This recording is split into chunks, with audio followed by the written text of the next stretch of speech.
Hello, my name is Elliot Gu. I'm the editor of Personal Finance and the Energy Strategist. I want to talk a little bit today about the first few reports we're getting out in third quarter earnings season. Obviously, the heart of earnings season is coming up over the next 3 or 4 weeks. Always a very widely watched time of the year. Really what the market's looking for is some signs of actual growth and demand. In the second quarter earnings season back in July, a lot of companies came out and beat earnings expectations. In fact, about 80% of the companies in the S&P 500 beat the consensus earnings expectations. But only about half really came in line pretty much with their revenue estimates. Very few actually beat revenue estimates by a large amount. And really one of the fears there is that a lot of the growth that we're seeing on the earnings side is being driven primarily by cost cutting. In other words, in many cases laying off workers, or cutting costs out of other parts of the supply chain. Now, of course, that's fine in the sense that you can see profits growth with cost cutting, but it does have a limit. Ultimately, you need to see actual demand growth, actual growth in sales and revenues, to be sustainable, to see sustainable growth in the economy and the market and in company profits. That's what we're really looking for here in the third quarter, along with any signs that are out there of what the state of the current U.S. and global economy is. So we've only had a few companies, less than 100 companies in the S&P 500, so less than 20%, actually have come out with their third quarter reports. To date, the majority, in fact a very large number, are surprising to the upside on earnings. But what's interesting is we're also seeing a much larger percentage than was the case last quarter actually beating on the revenue line as well. So we are seeing the beginnings with a number of these companies of actual demand, actual sales growth, not just cost cutting, although cost cutting, of course, remains a pretty important component of overall profits growth. A couple companies out there to mention that I've talked about recently in the newsletters, as well as in the free weekly e-zine that we do, Personal Finance Weekly, is CSX Corporation. CSX is one of the largest freight railroads in the United States. Why do I watch freight rail so carefully? Well, it's really a very good indicator of what's going on with the economy. Obviously, if consumers are buying more goods, those goods have to be moved around the country, moved to retailers, moved from ports where they're imported into the heartland of the country, etc.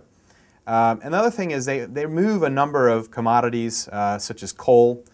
Railroads are the key transporter of coal around the U.S., gives us a good idea of what's going on in the coal market.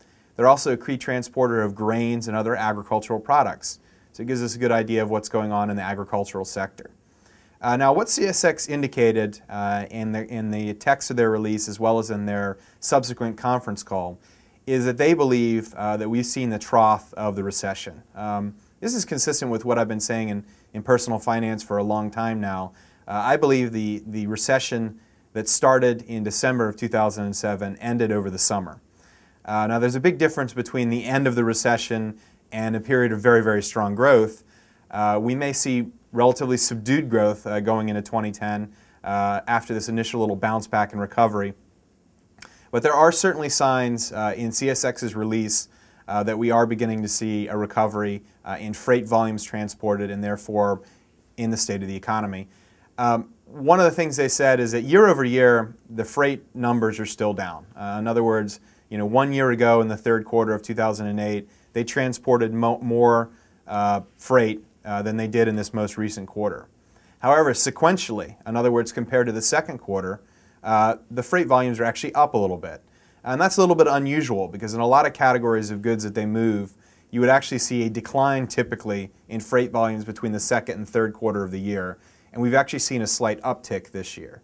In other words, volumes have improved from the first to the second quarter and from the second to the third quarter. So even though they're down year over year, we're definitely seeing an uptick sequentially throughout this year. One area that was very weak in the report, and I think bears very close watching, was coal movements. In other words, the amount of coal being moved around the U.S. Now this is a very important point to keep an eye on.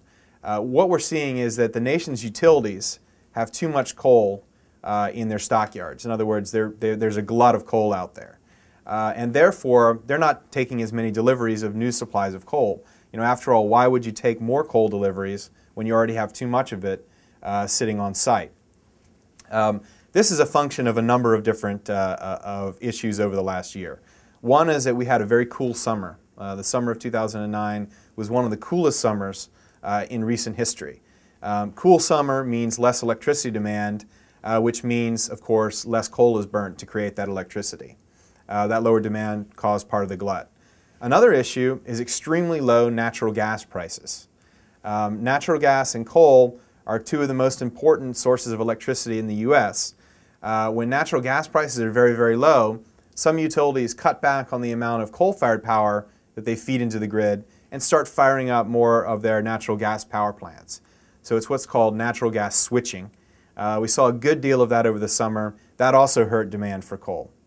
The other thing, of course, is just the function of the weak economy.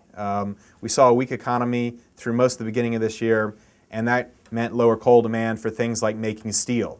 Metallurgical coal is used in steel making. But that was really the only market in the CSX report that was very, very weak, and much weaker than even some analysts had been expecting. Other than that, we saw pretty much sequential increases in volume, which is a good sign that the economy is recovering.